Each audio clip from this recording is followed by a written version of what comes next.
Welcome, in front of me is a Xiaomi Redmi 9C, and today I'll show you how to format the SD card. Now to get started, we will need to open up the settings app, and from here scroll down to storage, which I believe is in additional settings, or not.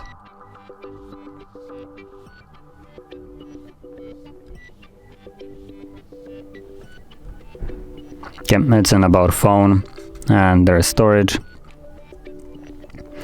From here scroll down to format SD card, and once you tap on it, it gives you a message that performing this will basically remove everything from that card, and if there's anything that you would like to keep, you might want to back it up beforehand, otherwise you'll lose it permanently. But assuming you have already done it, or you don't want to format SD card, and the process will begin.